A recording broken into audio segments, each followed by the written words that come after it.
talk to you guys about today because basically since last September, when my bill was introduced in Lansing, I've been trying to rally the troops because nobody knows about this, which is the scariest thing about this whole thing, is that anytime you hear about this no-fault reform bill and you hear about these changes, it seems like what everybody talks about in the media, as much as was talked about, was how much money we're supposedly going to be saving in our no-fault insurance, but nobody talked about what the trade-off was, what we're losing in exchange for this so-called savings we're going to have on our insurance premiums. So what I wanted to talk about was that specifically. For those of you that I've never met before, I'm an attorney. I'm a trial attorney. I have been for the past 20 years, and over the past 20 years, my practice has been primarily representing injured motorcyclists. Prior to starting private practice about 20 years ago, I was in the Wayne County Prosecutor's Office for 2 years. I'm an attorney for a couple different motorcycle rights organizations, and so, given the mix of that, given my history with working with motorcycle organizations, being a trial attorney, whenever a bill comes out that's going to affect my ability to represent injured motorcyclists, that's kind of when my radar pops up, and the Senate Bill 1 is incredibly important.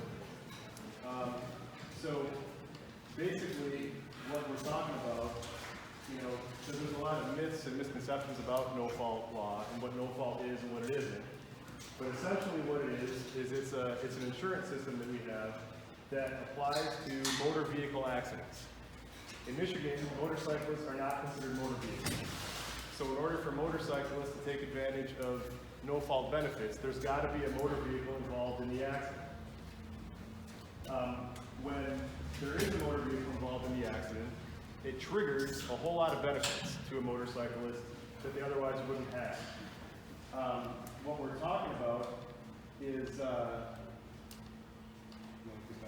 these are your main no-fault benefits. Basically, they're your economic loss.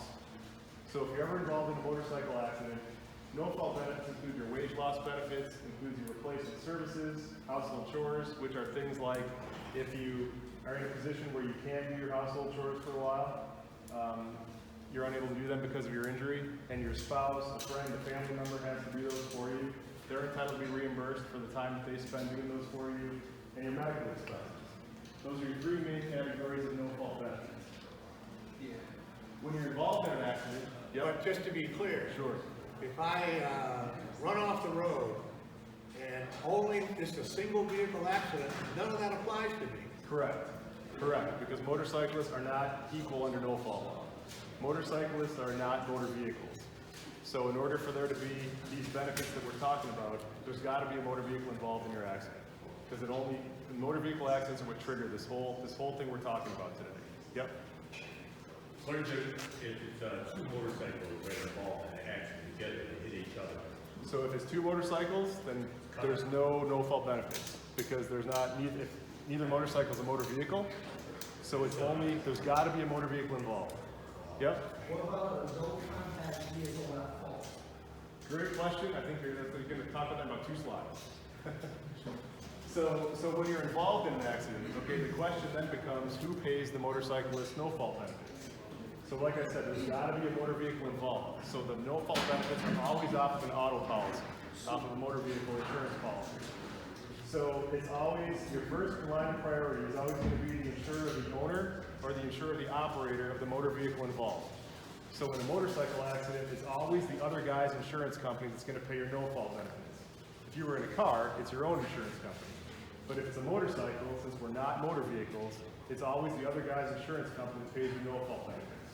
If you're in a situation where the other vehicle is uninsured, then it drops down to the motorcyclist auto insurance. Note, auto insurance, not your bike insurance.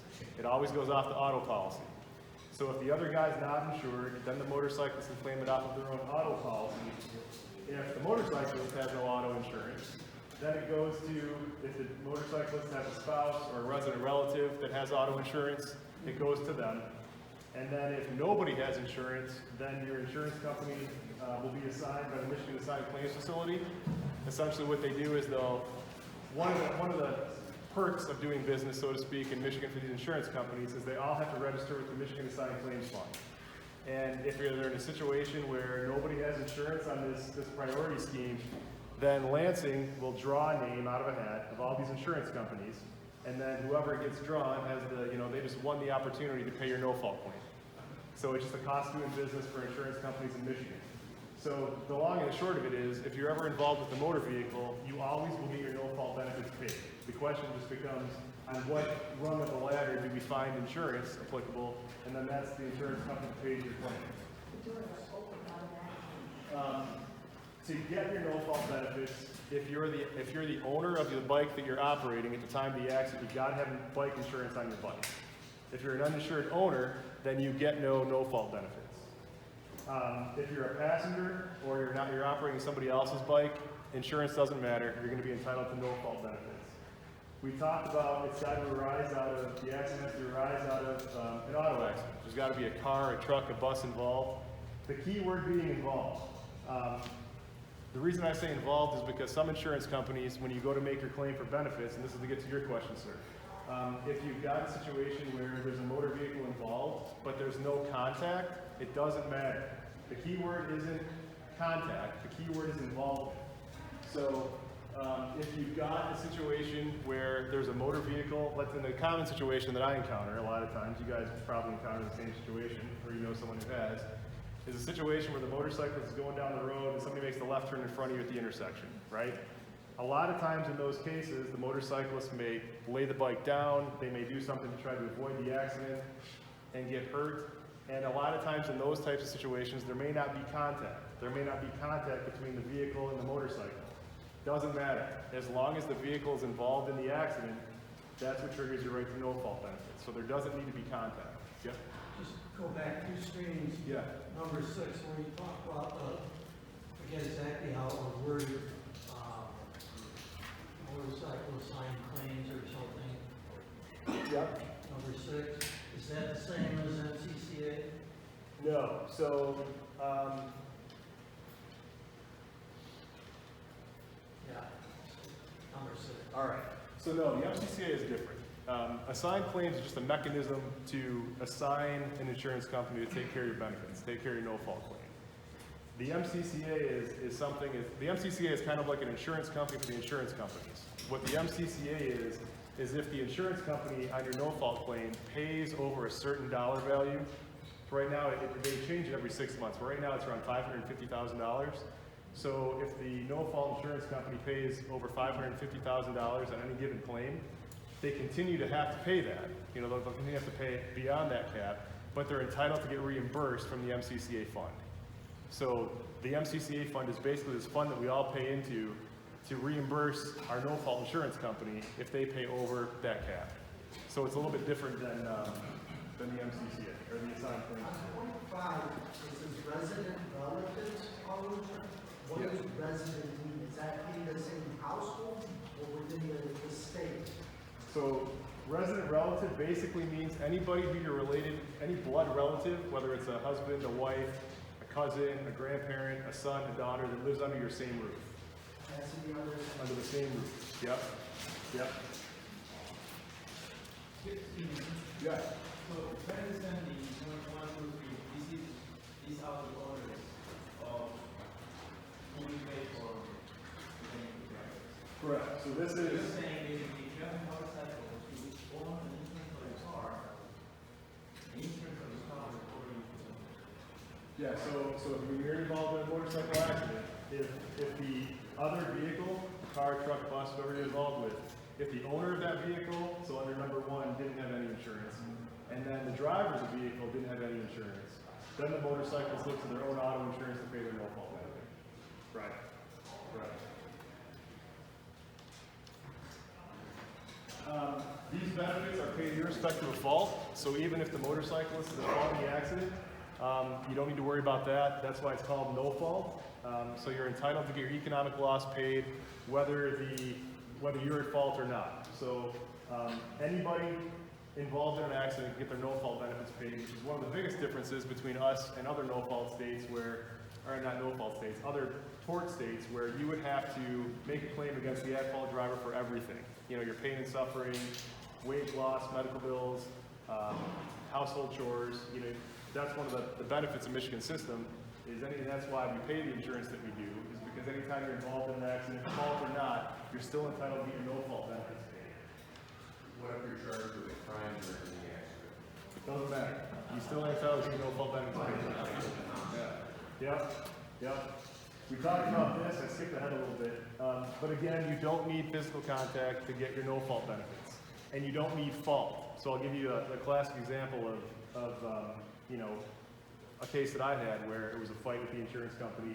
I represented a couple, they were on their way back from a rally in Lansing, summertime, about 7 years ago, and they're coming around a corner on one of these 2-lane, you know, wooded area roads, and they came around a blind corner, and there was, the corner was basically coated with tar snakes. It was an area that they probably should have fixed the road, but instead they just traced all these cracks that accumulated over the years with tar snakes. I don't have to tell you guys, I mean, going around those things sometimes like on ice, especially around a corner. So they went around this corner, they went down, they slid into the oncoming lane of traffic in this 2-lane road, and there was a vehicle that had been coming, and they were struck by the oncoming vehicle in the oncoming vehicle's lane. In that situation, we made a claim with that involved vehicle's auto insurance to get their no-fault claim paid, and they were saying, what are you talking about? Our person did nothing wrong. And that was the fight, and we went to court on, and the court agreed with us that no, you know, fault is irrelevant. So that the involved vehicle doesn't need to be at fault.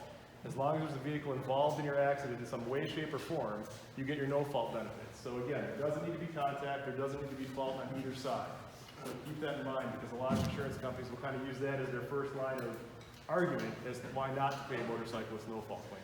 But one can assume that this system's been in place for a number of years. Everything that could be adjudicated has been adjudicated. Why would they even want to take you to court when case history says you're going to lose this one? Because what you see a lot of times is when a claimant makes the claim, if the claimant's not an attorney, the claimant may not know that. And the insurance company may say, well, you know, we got a copy of your police report, it looks like you were at fault. Or we got a copy of the police report, it doesn't look like in contact with the other vehicle. So they'll do that sometimes. Just trying to fluff you out of Yeah, right, exactly. Yep. But if their lawyer is saying that to you, isn't that inherently a breach of ethics? No, it's not a breach of ethics. It's an argument they're trying to make on behalf of their client. So it's not an ethical issue. It certainly goes to the weight of their argument, you know, whether or not it's a valid argument or not. But ethical issues wouldn't be implicated there, at least not in that aspect either. How do you prove another vehicle was involved if it doesn't stop? Hope you have witnesses. Sometimes in cases that I've had like that, it can be tough because the burden of proof on making a claim is always on the claimant. They don't have to disprove anything. We've got to prove something. So if it's a hit and run accident, you know, sometimes what you can get is, depending on how the accident happened, if there was contact in a hit and run situation, that helps because then we can get, you know, an accident reconstructionist involved, you know, talk about the damage to your bike, and try to make an argument that, you know, based on the damage to your bike and the client's story and any scuff marks on the roadway, you know, you can make an argument there was an auto involved. But if there's not if it's a hit and run and there's no witnesses, it's much more difficult. Because obviously insurance companies are on alert for fraudulent claims, and if there is no witness, then it's a much tougher case to make, for sure. Yep. Do you recommend a dash cam? Yeah, I do. I recommend a dash cam because that's going to speak for itself. So absolutely. I always recommend like a dash cam or like a GoPro or something. You know, if you get through the day accident free, which hopefully you do, then just delete it. You know, just delete the footage. But that's certainly helpful, for sure. So when we're talking about wage loss claims, this fortunately end of things was virtually untouched by this no-fault law. This was one of the few areas they left alone. So you're still going to get 85% of your gross wages. The reason they don't pay you 100% of your wages is because when you get that payment, you don't pay taxes on it. So they withhold the 15% of your gross wages, you get 85%. It's payable for 3 years after the accident. Household chores, pretty much the same. It was untouched by Senate Bill 1 by the single fault law. Your friend or family members will get up to $20 a day when they're helping you out. You know, doing the things that you used to do around the house. Like I said, it's usually family members or friends. This too is payable like 3 years after the accident. Where Senate Bill 1 took a bite out of everybody is when it comes to the medical expenses. That's really where the insurance companies dug their teeth in, and it's going to be, we're all going to be paying for it. So So medical expenses is much more than, under the No-Fault Act, it's much more than just the obvious medical bill. I mean, that's the obvious one. But there's a whole package of benefits that come under the medical expense umbrella that really aren't talked about a whole lot, that a lot of people don't think about until they're involved in an accident. So one of the main ones is, on top of medical expenses, home and vehicle modifications. If you're involved in an accident where you may need be in a wheelchair for some period of time, or for a lifetime, part of the medical expense umbrella that's under the No-Fault Act is getting that paid. I've had cases for home modifications where somebody used to live in a 2-story house. They can't use the stairs anymore, so it's to get them a new home so you can bring everything from the upper level down to the first level so they can access everything. If they live in a situation where their house is okay as far as not needing to go up or down stairs, but they need modifications to their kitchen, bring the higher cupboards down lower, redo their bedrooms, redo their kitchens, redo their bathrooms for wheelchair turn radiuses, so they can get in there and move. That's part of the medical expense umbrella, which can be a huge, huge expense. Attendant care. That's things like having a friend or family member come to your home and help you dress, help you bathe, help you monitor your medications. It used to be under the old law that was unlimited. Under the new law, under Senate Bill 1, this law that was passed last May by Governor Whitmer, it's capped at 56 hours per week. Sounds like a lot maybe because you're thinking, okay, well that's 8 hours a day. But I can tell you that for people who are significantly injured, if they need monitoring, I've represented clients with brain injuries that can't be left alone because they may go downstairs and turn on the stove and forget that it was on, or they're a risk to leave the house, or they're a fall risk in bed that they've got to be monitored. So for more seriously injured people, that cap is going to hurt. Transportation, mileage reimbursement, that's in there too. Mileage to and from doctor's appointments. And then the whole battery of therapies that you can have, physical, occupational, vocational, all those things fall under the medical expense umbrella. So it's not just strictly your medical bills. The other one that I've neglected to put up there is vocational retraining, which can be huge. If you've got somebody who worked like a labor job, if they were a factory worker, if they were a landscaper, if they did a lot of work with their hands, if they were on their feet, and then they're involved in an accident where they can't do that anymore, but they could be retrained to get back into the workplace and do like a desk job, do something on a computer, but they don't know how to use computers because they never had to for the past 20 years before their accident. Under the medical expense umbrella, you can get them retrained. The insurance company will pay for them to go back to school to get retrained to a job that they can do to get back into the workplace. That's technically falls under the medical expense umbrella. So the point of this slide basically is medical expenses are a whole lot more than your medical bills. There's a whole lot of benefits that fall under the medical expense umbrella. So here's where Senate Bill 1 hacked away at a lot of this stuff, okay? It used to be, under the old law, so before May of last year, it used to be that people that were involved in accidents could go see any doctor of their choosing, and then the doctor would bill the insurance company, and the insurance company would pay a reasonable expense for the bill. That was how the old statute read. So the way it would work would be if I saw my family doctor for a follow-up visit or something, and my doctor charges $200 for the office visit. That bill gets sent to the insurance company. They square it up with their statistics and their tables that show like how much a reasonable charge is for the services that I was provided at that doctor's appointment. And if they say, well, I know your doctor charged $200, it looks like a reasonable expense for that treatment that you had at that visit was like $160, they would pay $160 to the doctor, and then the $40 balance they didn't pay was written off as a balance bill. That's how it always was. Under this new law, doctors, including hospitals, therapists, family doctors, surgeons, you name it, they now are all subject to a Medicare fee schedule.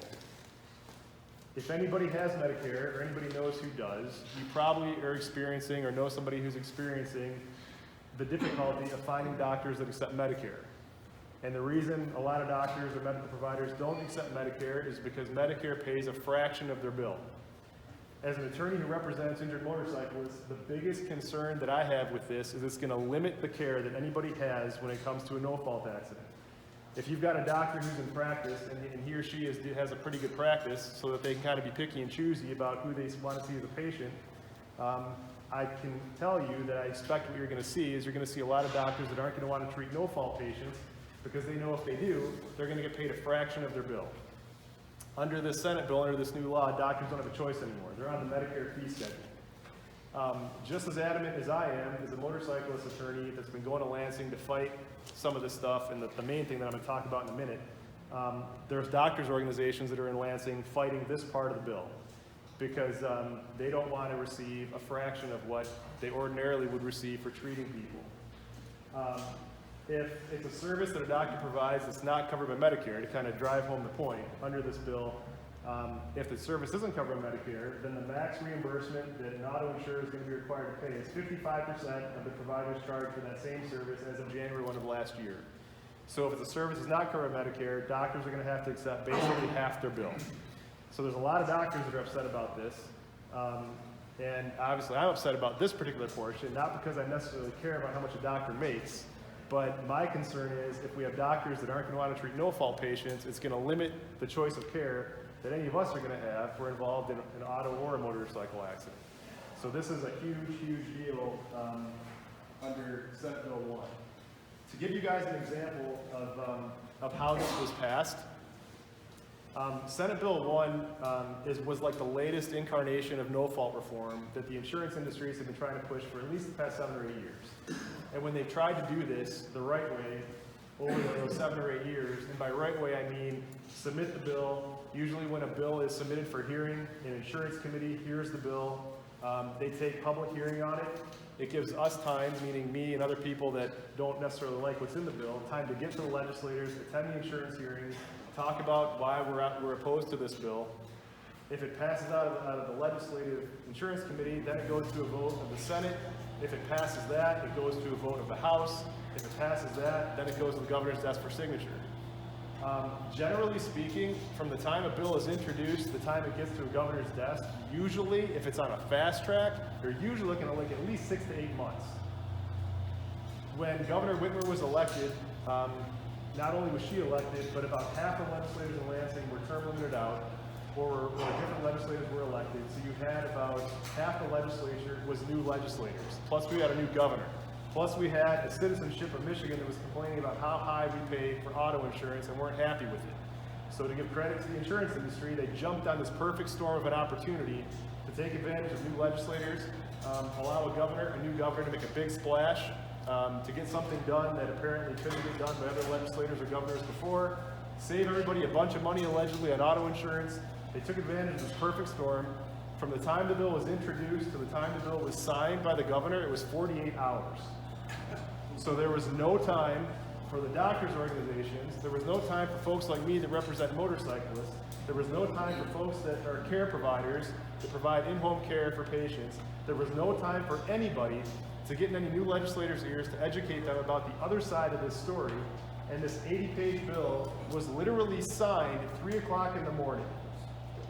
So it was the most ramrod job I've seen in Lansing that I can ever recall.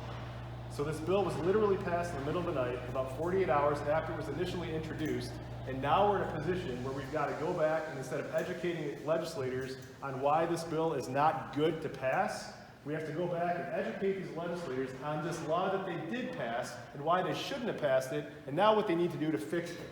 So we're working backwards now. But that's the background of how this bill was passed. Yep. Is there a corresponding change in the rate of insurance, the cost of insurance? There is, and we're going to talk about that. If I may, Yeah, absolutely. from the medical profession perspective, my daughter is a surgeon, and what they get on average for the Medicare fee is 19 cents on the dollar. So I can understand why they're screaming about that too. Yeah. So now if I'm in a position, yeah, exactly. That's exactly why the medical industry is upset.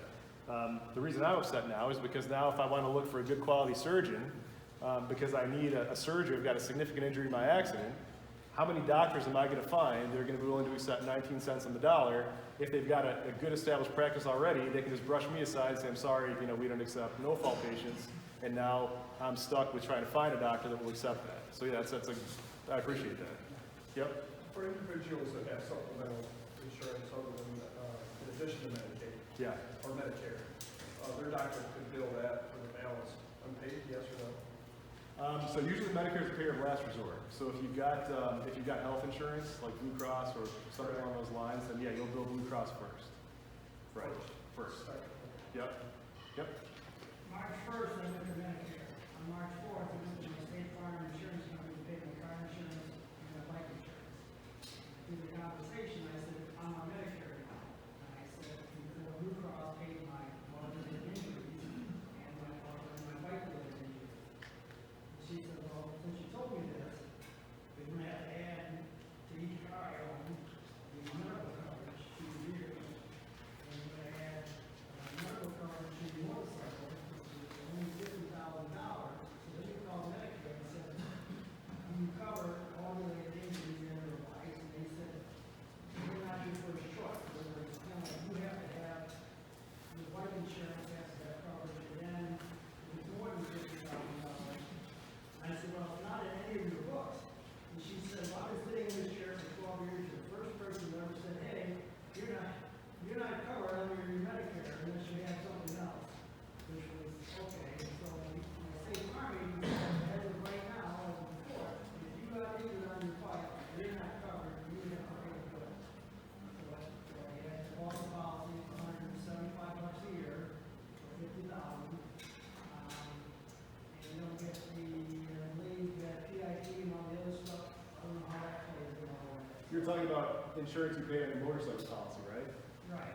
So what she's talking about is, I mean, in the event you're involved with, if there was a car involved in your accident, you're good. You're good on no fault, right? I'm taking it as probably $50,000 covers me if it's me driving off the road with no car involved. Yeah, I mean, if there's no car involved, then you're basically left to your own devices. So you'd rely on any med pay you have on your bike policy, you'd rely on your health insurance, you'd rely on Medicare and Medicaid.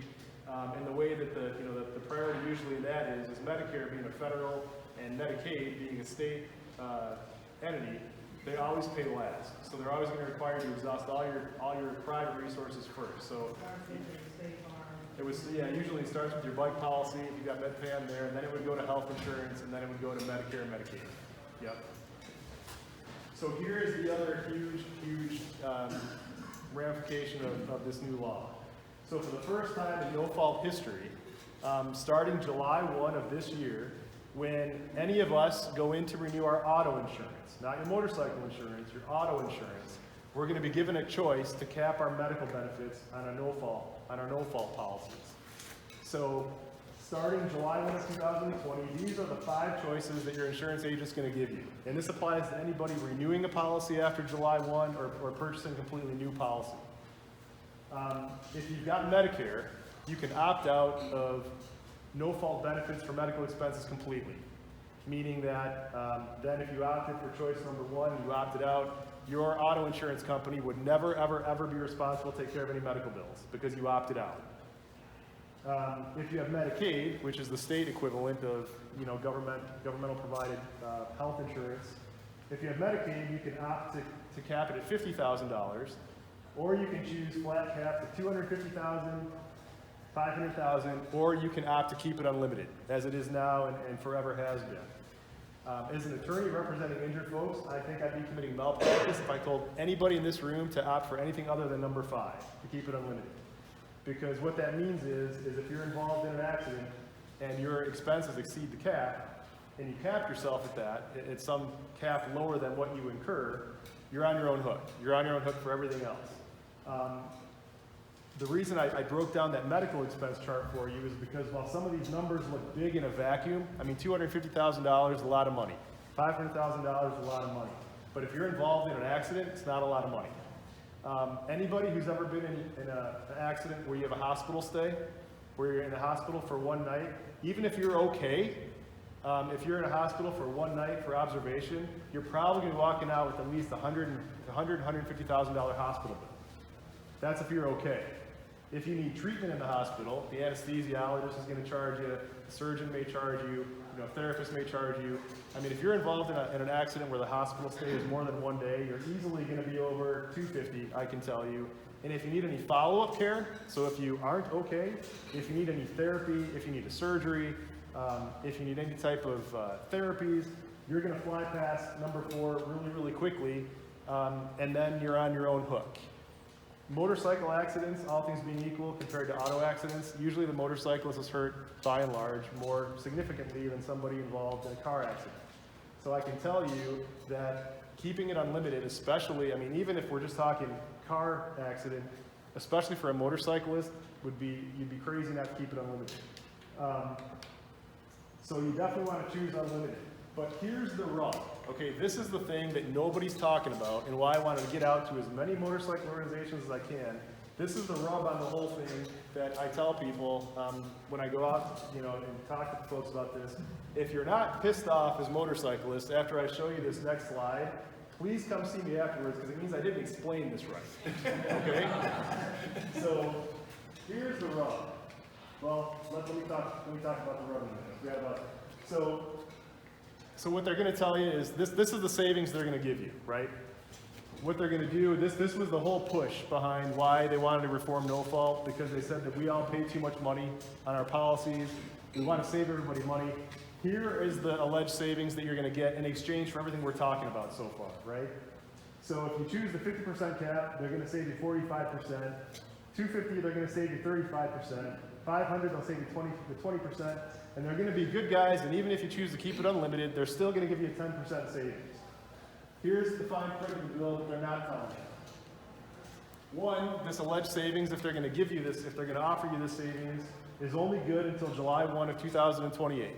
There's nothing in this bill that prevents the insurance companies on July 2nd, 2028 from increasing your no-fault premiums to recoup the savings they gave you over the past, 6 years, whatever it is. The other thing is there's a provision in the bill that they don't have to offer the savings to you if it will, quote, result in the insurance company reaching the company action level risk-based capital, whatever that means. I can tell you what I think it means. I think it means they're going to look at their bottom lines, and if there's a year they can't afford to offer people the savings, they don't have to, if it's going to affect their bottom line, or if it violates their constitutional rights. So it's not even a guaranteed savings. If they do give you the savings, what they're not telling you is this isn't a percentage off of your bottom line.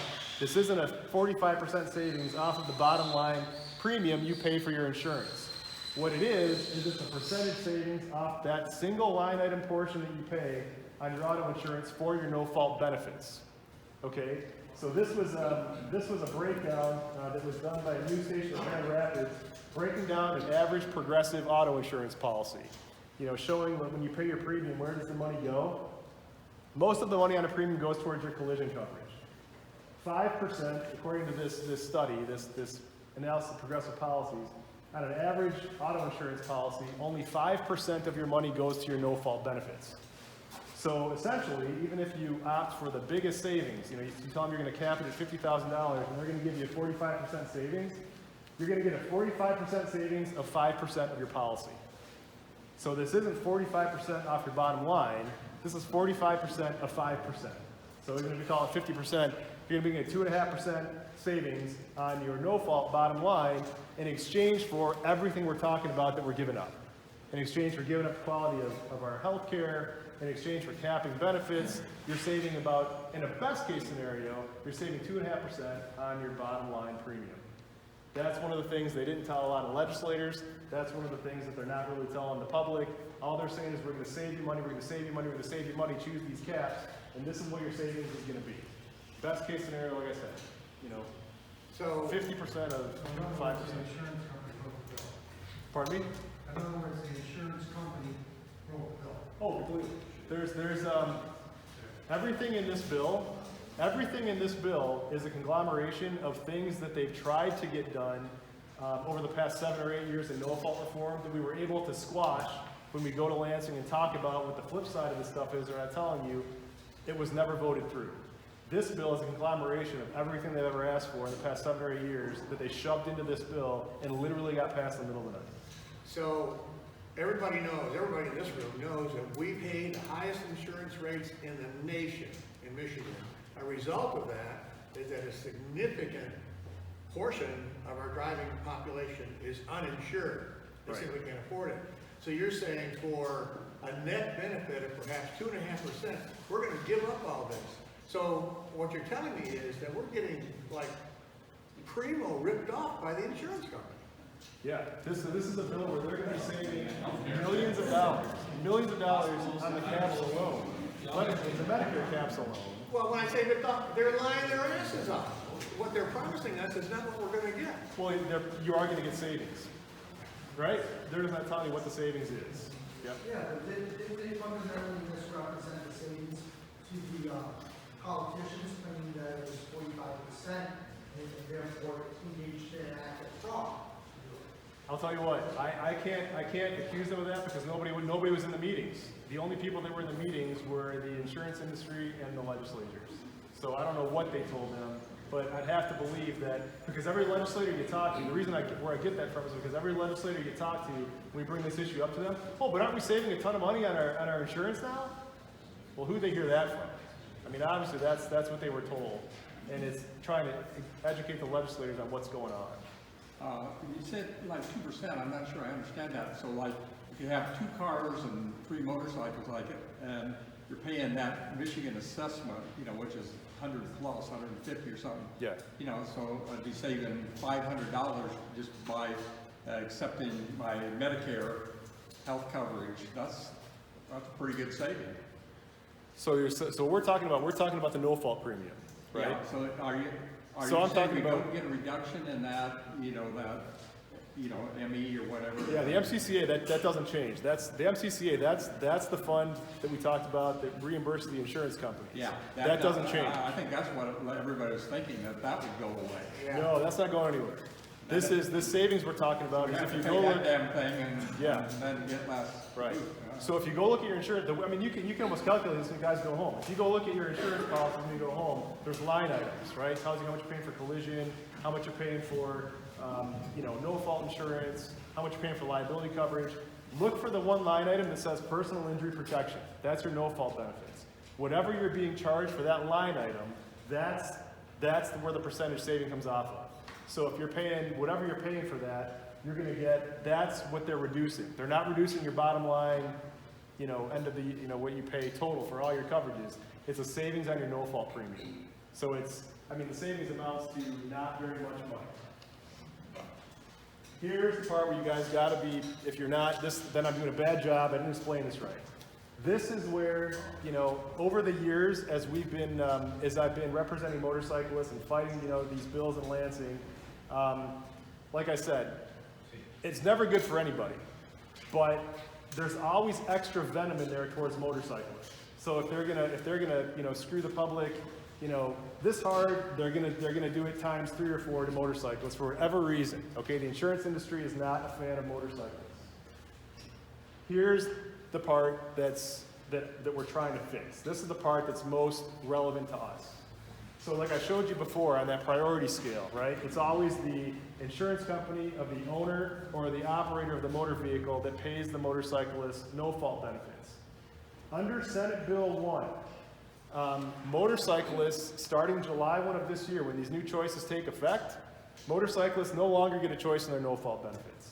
What's going to happen is you're going to be gambling when you go out and you ride your bike after July 1, because under this new law, motorcyclists are bound, their no-fault benefits, the medical expenses paid to a motorcyclist, are bound by the choice that the motorist made for themselves on their own auto insurance policy when they renewed after July 1 of 2020. Even if I have no fault on mine. Doesn't matter.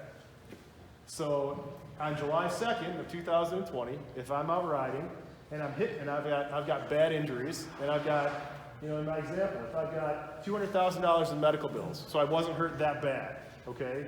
And the person that hit me only had $50,000 on that's what they chose after July. They chose to cap themselves at $50,000 because they think they have good health insurance, because they bought the line, they're gonna save so much money in their auto insurance. So yeah, I'm not gonna pay for unlimited, I'm gonna cap it at 50. Now I am handcuffed to their policy, and I only get $50,000 worth of insurance because that's what the motorist chose for themselves. So I get $50,000 towards my medical bills, and I'm on my own hook for $150,000 in medical bills. But if I have paid on my motorcycle insurance for personal injury, I get that benefit. Well, who pays the other $150,000? The motorcyclist. So that tier of payment doesn't apply in this case. It does apply. The tiers stayed the same. The first in line is still always going to be the insurance company of the owner or the operator of the motor vehicle. If that owner or operator of the motor vehicle chose a cap for themselves, you're bound by that cap.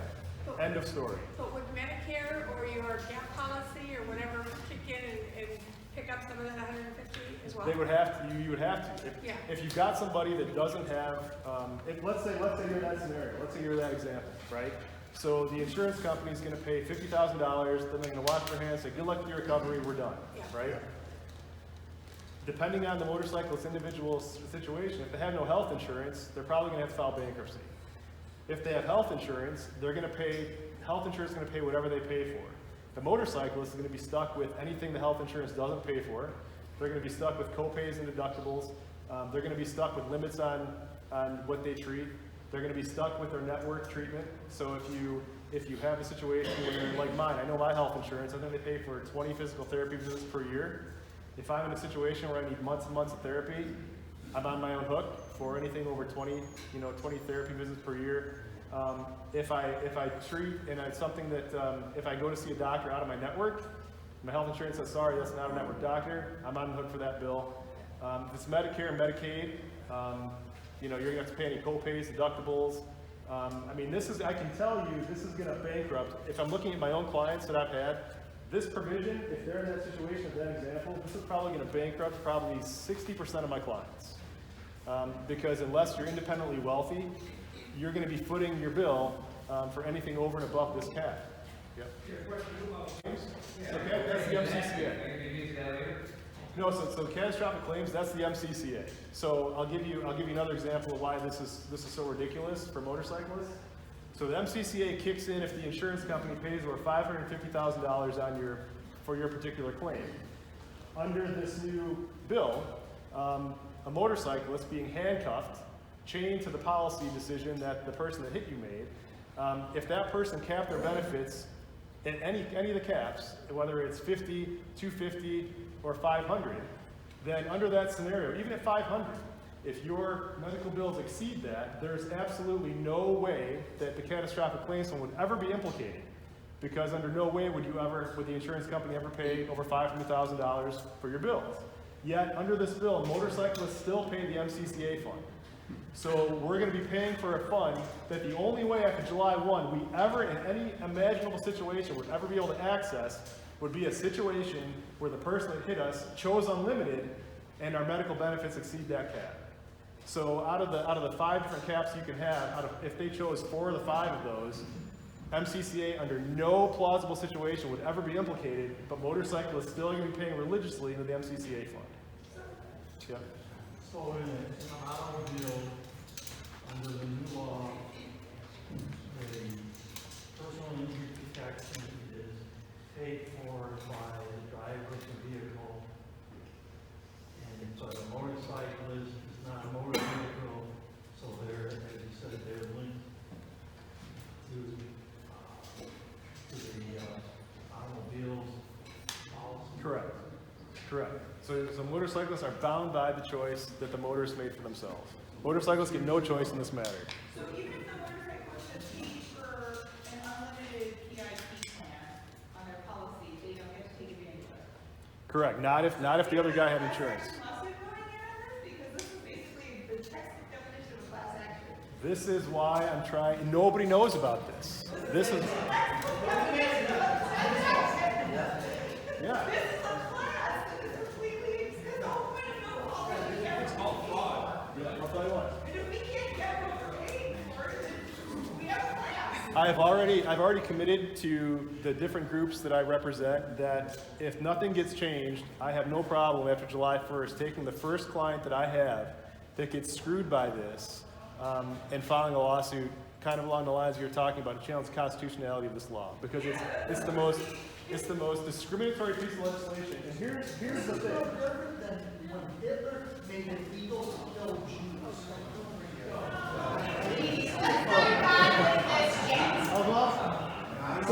So here's the thing. The only exception to this rule where you're handcuffed to the auto policy of the other guy is if it's a situation where the person chose to opt out completely, then you get to go down to the next level of priority.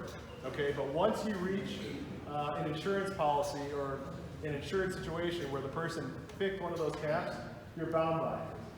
What I think is going to happen is, I mean, I can tell you the health insurance industries, they keep tabs on this stuff too. For motorcyclists that don't have health insurance, after July 1 of 2020, motorcycles are going to need health insurance. Because if you're hit by somebody, your bills exceed their cap, you're gonna need health insurance to help try to shoulder some of this burden. I mean, what do you think costs of health insurance are gonna do after July 1 when you go in and ask you to ride a motorcycle? Health insurance premiums are gonna be expected to skyrocket. You're gonna see more people that have to apply for public assistance because they're gonna be bankrupted by their medical expenses. That's all gonna go up. And the most aggravating thing about this is motorcyclists are the only class of people in the state of Michigan this applies to. You can pick any other scenario, whether I'm on a bicycle, whether I'm a pedestrian, hit by a car and I'm crossing the street, whether I'm on an off-road vehicle, an ATV, an ORV, and I'm crossing the street to get the next part of the trail and hit by a car. Every other class of individual in the state of Michigan, auto accident, if I leave here today I'm in a car versus car accident, motorcyclists are the only ones who do not go to their own auto insurance to pay their no-fault benefits first. Everybody else, every other situation you can think of, you look to your own auto insurance. So in all those other scenarios, whatever choice I make for myself come July 1 of 2020, in every other scenario but a motorcycle accident, that applies to. So if I'm hit as a pedestrian, whatever cap I chose for myself applies for me. That's who pays my no-fault benefits to pedestrian. If I'm on a bicycle and hit by a car, I don't have to worry about it because whatever cap I chose for myself on my auto policy, I look to that first. If I'm on an ORV and I'm hit by a car, I don't have to worry about it because whatever choice I made for myself and my auto policy, I go there first. Motorcyclists are the only ones under this bill who don't go to their own auto insurance first and instead are bound by the choice somebody else made for themselves on their car. It's the most discriminatory piece of legislation I have ever read in my 20 years of practicing law. What if the other driver is uninsured? I'll show you how ass backward this law is. And then I've already told some legislators I was going to do this. If you recall from that priority scheme, all right, here we go, right? Can you guys see that? Can you read what that says? No. All right. Okay, so I'll tell you what it says. So on the left over here, this is how it currently is. Okay, this is that same order of priority that I showed you guys earlier. Nothing's changed under the new law. So it's always going to go to, like we talked about, for motorcyclists, it always goes to the insured, the owner, the operator of the car that's involved that pays first. Here's where we get screwed because we're bound by whatever choice they made for themselves. Only if, to your question, only if that other vehicle had no insurance on it, does it get to the motorcyclist's own auto insurance. So to show you how ass backward this is, we are in a better situation as motorcyclists come July 1 of this year. We're in a better situation if we're hit by an uninsured driver. Because if we're hit by an uninsured driver, we get to go down to gear number 3, and then I get to go off my own auto policy. So how ass backwards is a system where we're hoping for uninsured drivers? I told some of the legislators, I said, I'm going to try to start talking to the motorcycle community. We're going to try to start a new campaign to encourage uninsured driving.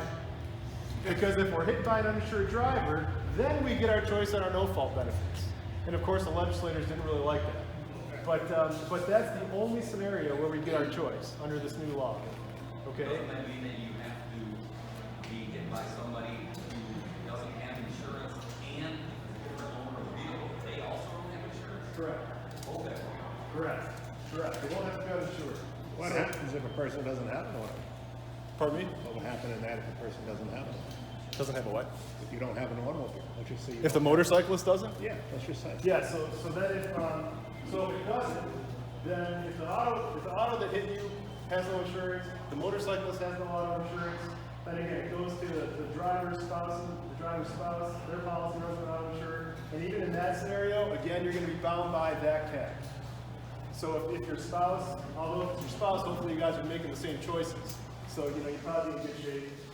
Resident relative, grandparent, a child that has auto insurance, anybody else we're related to, be bound by their choice. So it's only in a situation where there's an uninsured driver, uninsured owner of the vehicle, the car has no insurance on it, it works out better for us. Because then we get to take advantage of the choice that we're making come July. It seems to me that the easiest remedy is for motorcycle to be classified as a motor vehicle. Where is that limitation occur? In the original bill? Yeah, so the no-fault bill is about an 80-page bill, okay? And there's a definitional section in the front of the bill that defines motor vehicles as one thing, it defines motorcycles as something else.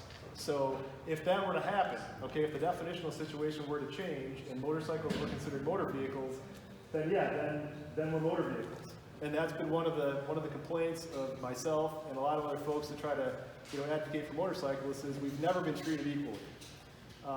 We've never been treated equally. We're not considered a motor vehicle.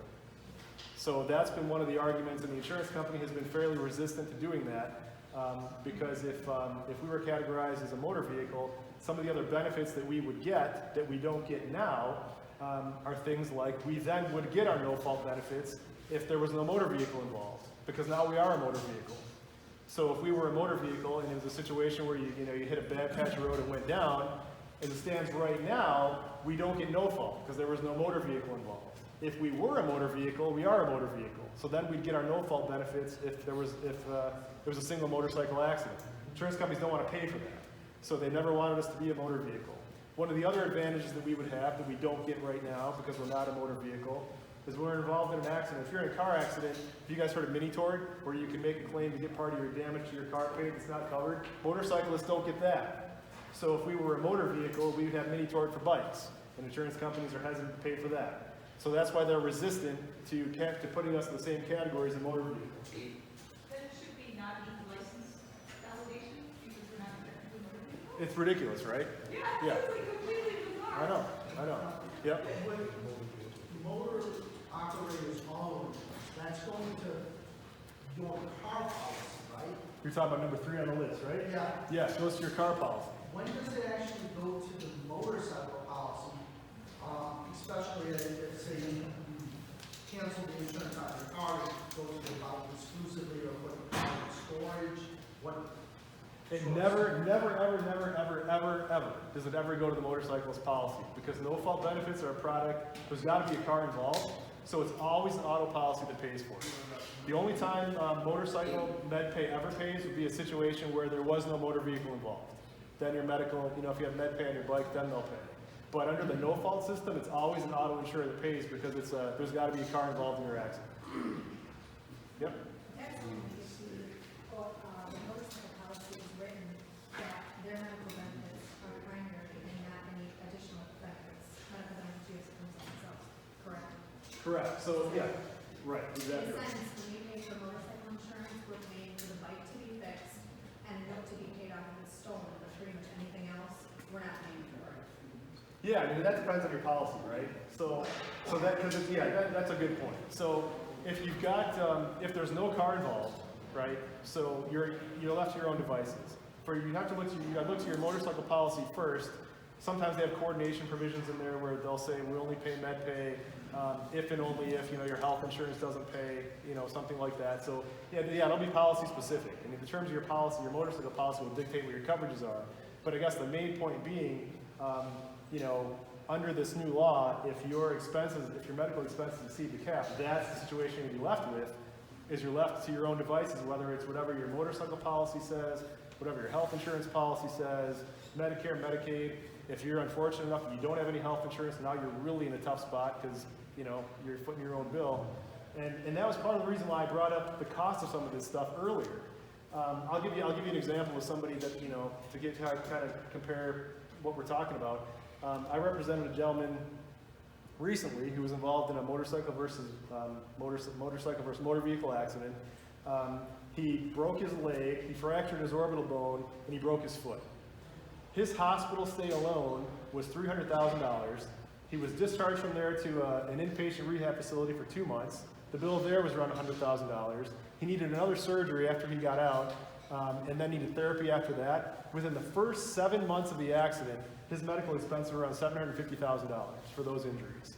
So while these numbers look big in a vacuum, the 250,000, 500,000, they do look big in a vacuum, but I can tell you, as somebody who represents these folks, the numbers add up so astronomically fast that, you know, even somebody who's capped at $500,000 that you're bound by, if you have any type of significant injury that's going to require surgery or follow-up care, you run a great risk of exhausting that cap. So it's, you know, it's crisis mode. I mean, July 1 is coming up really, really soon. So here's what I did. So when this bill was passed in May, what I did was I drafted a bill to fix this situation. And I wish you could see it a little better, but so on the right, okay, is the bill that I drafted. It's Senate Bill 528. It's currently pending in Lansing. And all I did, okay, because what I've learned from working with these guys in Lansing is you know, keep it simple, stupid principle, right? The easier, most direct fix you can do, it doesn't entail a whole bunch of other parts of the statute, reference other parts. The simpler you can make this, the simpler it is to try to explain to the legislature and get something done with it. So what I did in Senate Bill 528 was I simply tweaked with the priority statute. So what this says, I know you can't see it in green, but all I did was I took 1 and 2 out of the equation. What I did was I tried to put motorcyclists on the exact same footing as everybody else in the state of Michigan. So what it does is instead of number 1 and 2 being the insurer of the motor vehicle involved, the new number 1 and 2 under Senate Bill 528 is the motorcyclist auto insurance. So what it does in the event that we're involved in an accident is we're not handcuffed by anything, because we, like every other class of motorists in Michigan, would go to our own auto insurance first. That's what Senate Bill 528 does. It's currently pending before the Senate Insurance Committee in Lansing.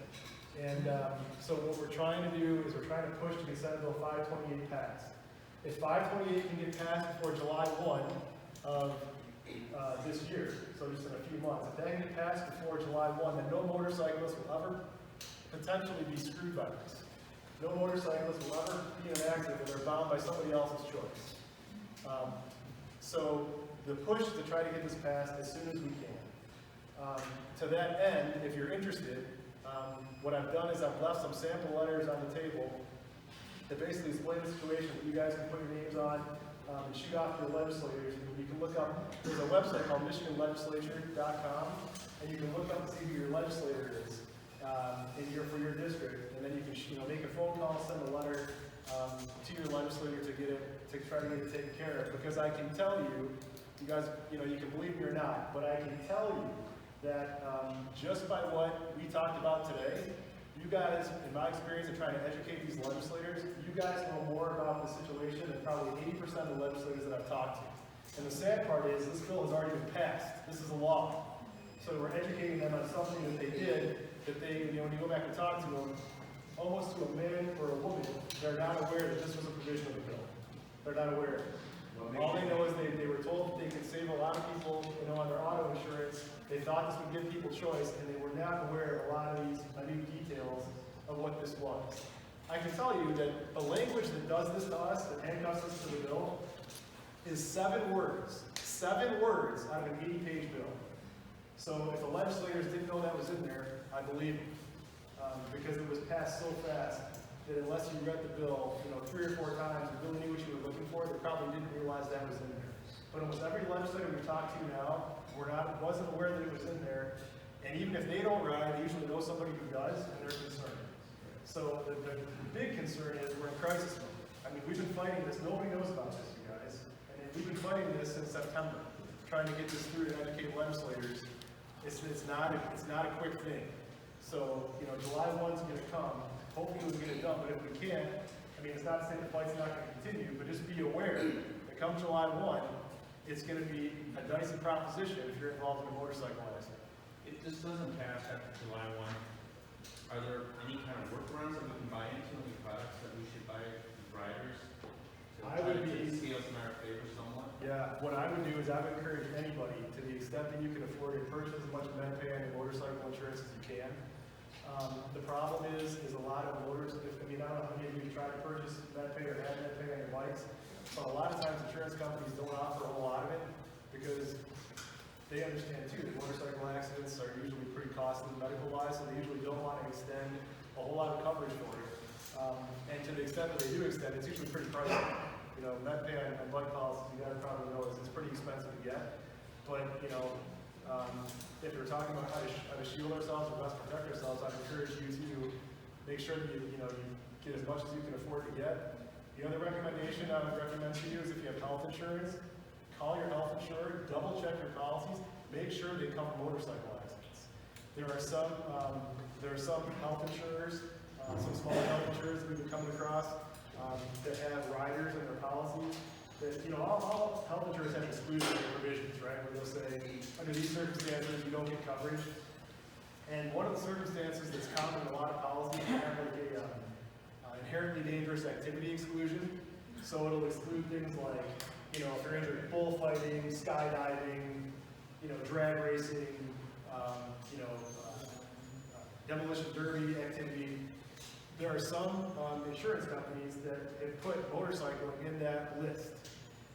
Not motorcycle racing, motorcycle.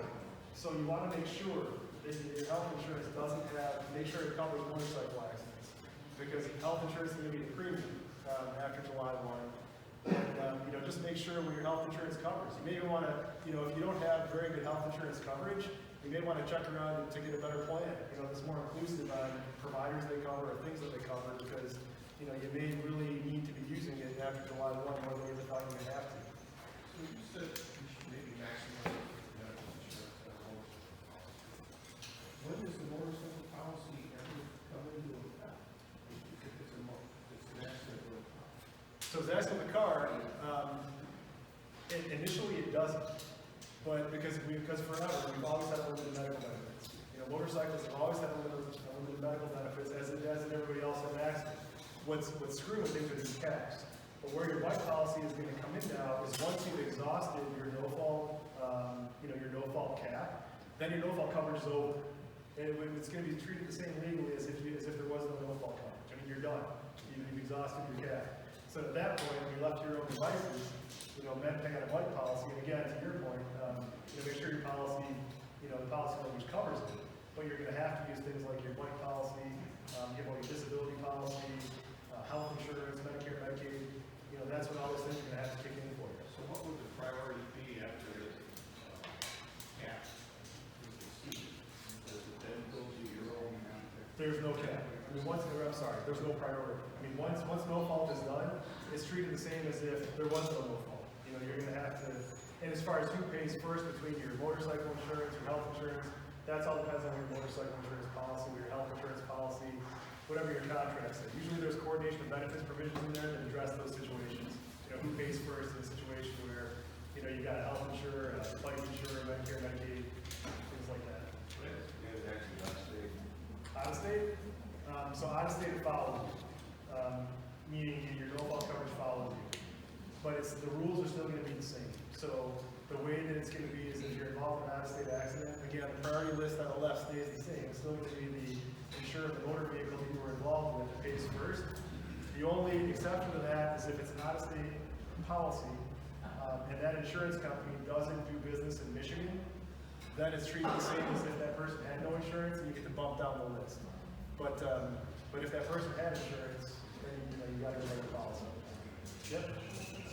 So even if your bill doesn't pass, you would still recommend opting not to have any caps in coverage. I'm sorry, I'm going to hear the first part. Even if what? If your bill doesn't pass, you still recommend not going for any caps in coverage. I wouldn't, only because maybe I'm more in a jaded position because I deal with a lot of injured people. But after seeing how much hospital costs are, doctors' costs are, and medical bills are, and you've got somebody who's in an accident, again, even if they're okay, I would never recommend anybody taking less than a little. And even if you are on Medicare, it's worth opting not to have any coverage. That's my position.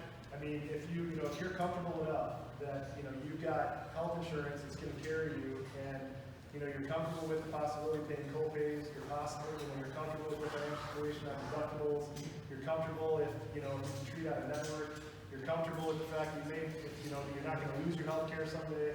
You're really not saving all that much money. Correct. So that's why for what you're giving up, for me, it's not really a choice. Yep. Is it necessary to let my auto company insurance know that I ride a motorcycle to be covered? Because I don't think I ever told the police I ride a motorcycle. No, it's all completely statutory based. So, whether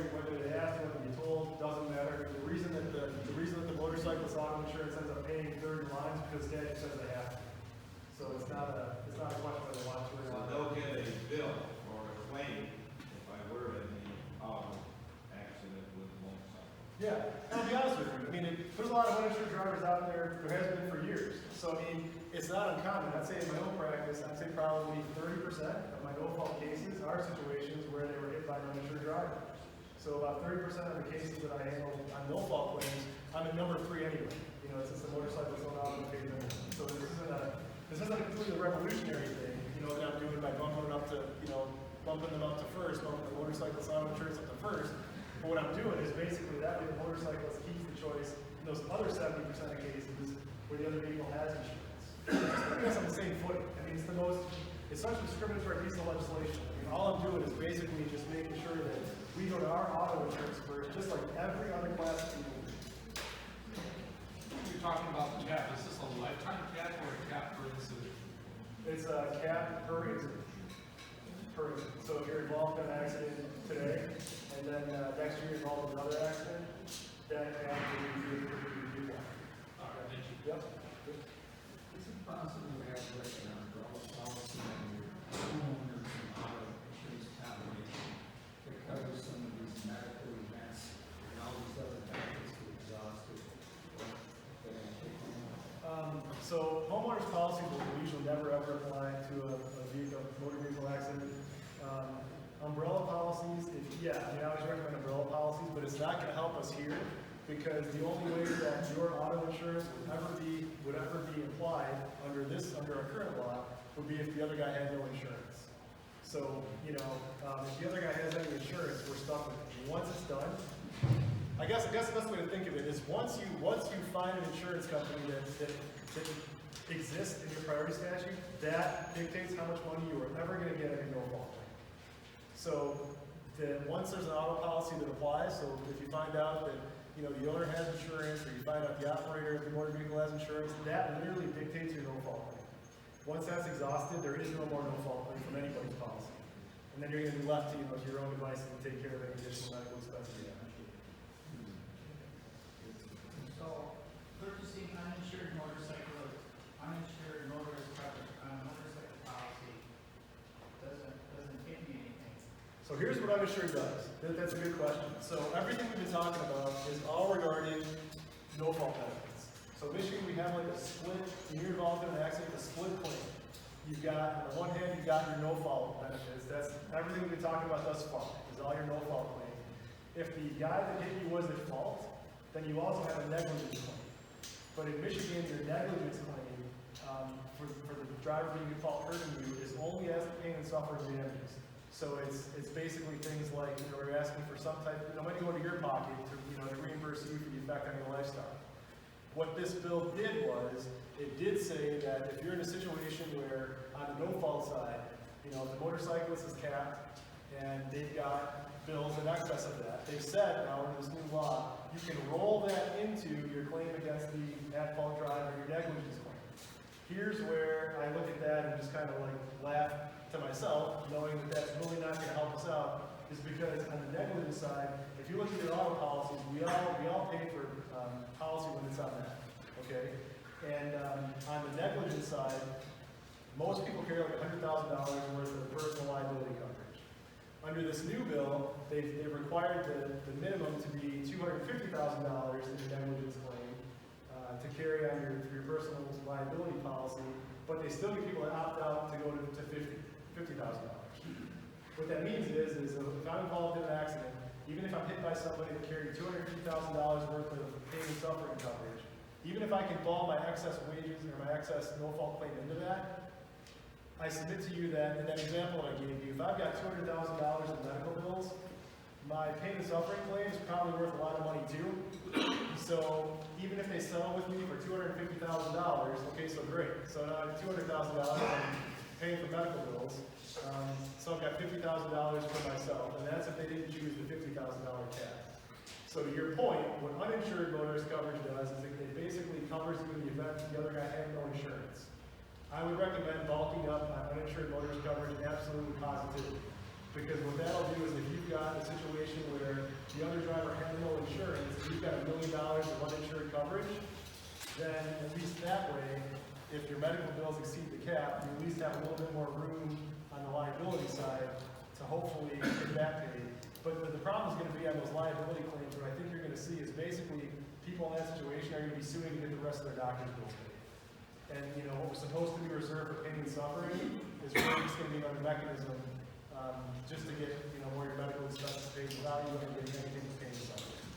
So I would definitely bulk up on the uninsured, so at least you've got as much money as you can on that side to hopefully take care of your medical bills and then maybe at least put something in your pocket. Yep. How many organizations have you spoken to? Will you speak to about this? Is there any talk about organizing rider lanes and something like this? Yeah, so the biggest motorcycle organization, advocating for motorcycles politically is the Data Mission. And I speak with them, I'm a member of them, I'm their attorney, they're one of the groups that I'm their attorney for. I've spoken with them, so they've got to be present in Lansing. I've spoken to the Michigan Harley Dealers Association, I've spoken to the Honda Wolfman Riders, I'm speaking to you guys.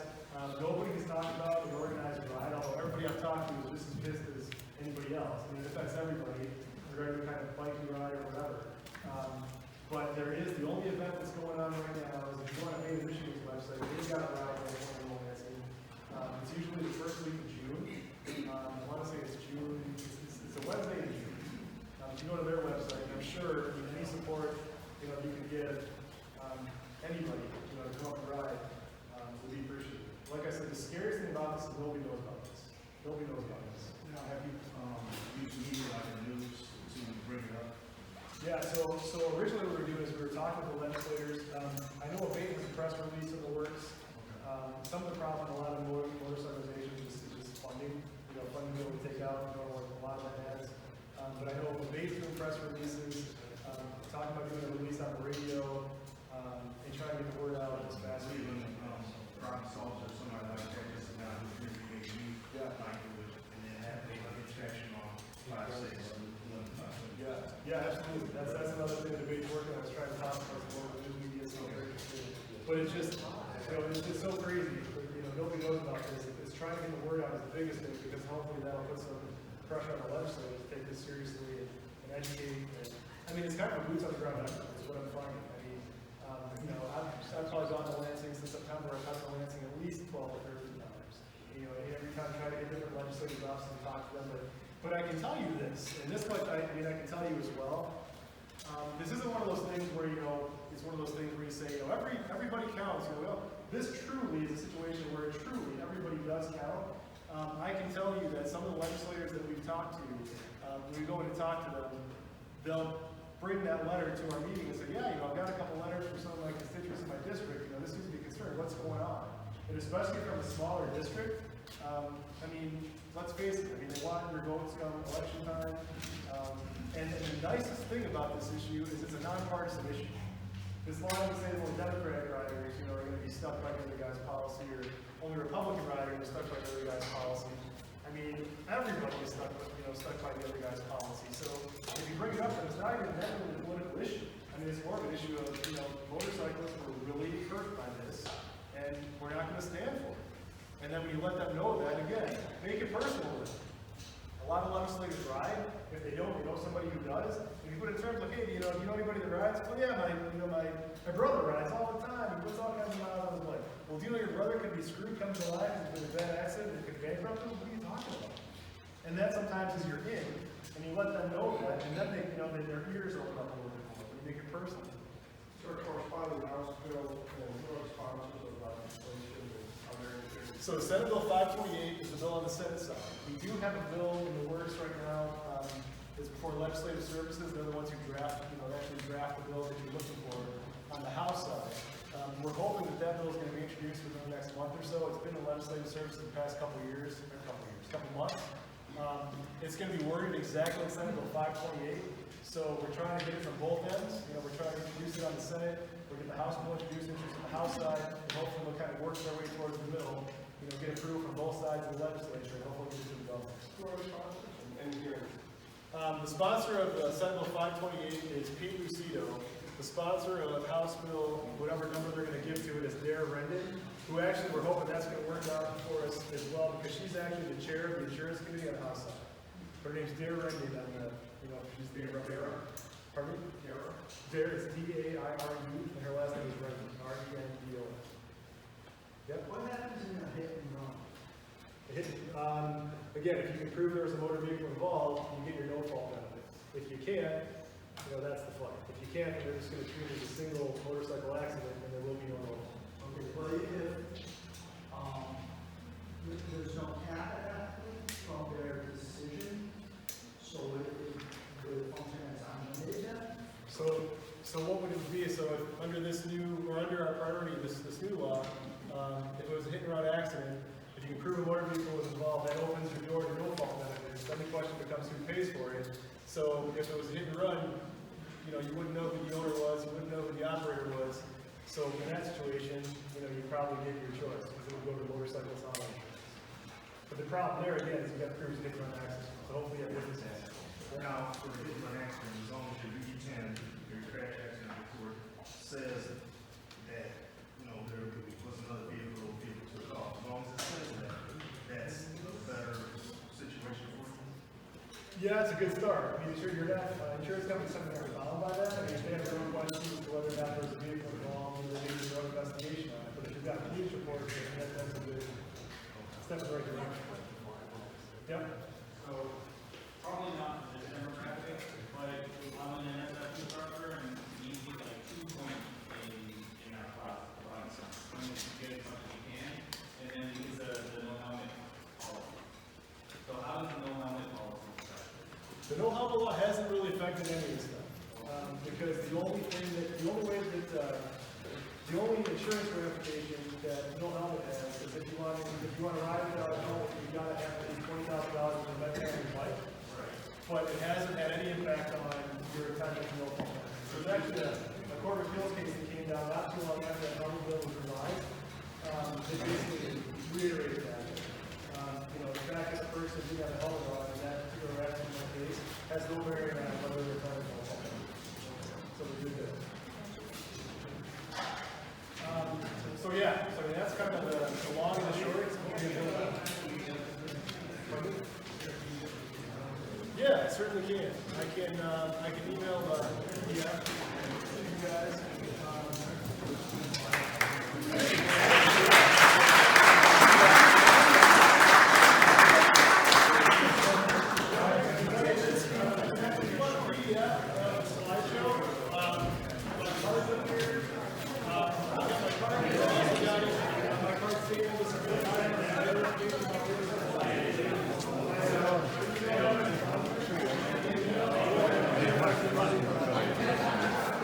Oh, yeah. We get straight.